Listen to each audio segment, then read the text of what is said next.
Stay in your square. I heard this all the time in the meetings I attended, but had no idea what it meant. It was explained to me and a demonstration was given, but I still didn't understand it. Little did I know I would be the one repeating it all the time. I can't pinpoint out exactly what made it click for me, but when it did, it was a game changer for me. It is a staple in my toolbox I use all the time for recovery.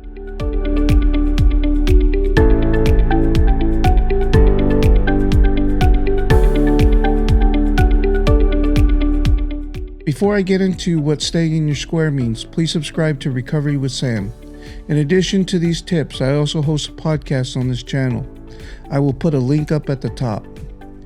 Also, I want to hear from you in recovery. Leave a comment about what has worked for you to remain sober.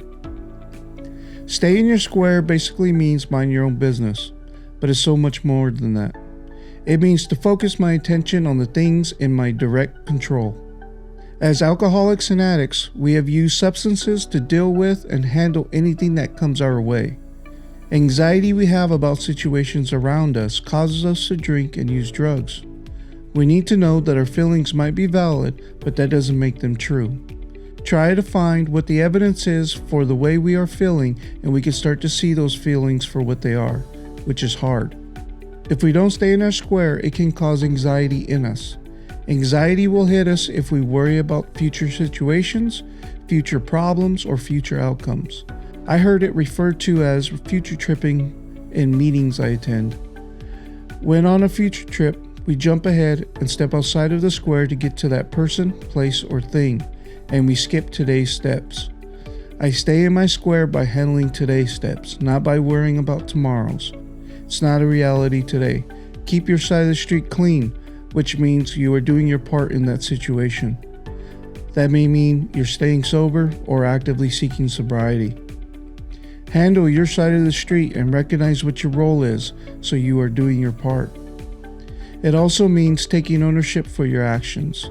This is a key part because without ownership, you will try to lay blame at the feet of someone, place, or thing. That is the opposite of staying in your square. It is important to know that your focus is on recovery. Part of recovery is training your brain to think differently. As alcoholics or addicts, everything is cause for a drink. If you were like me, your whole adult life has been lived under the influence. We have to stay in our square and keep our side of the street clean so we can start to learn the awareness of personal triggers. If we are off in someone else's square, or if we are in too many squares at once, we will lose balance and fail. Staying in your square has to be done with intention and practice. Work on it day by day, and eventually you will start to see the fruits of your labor.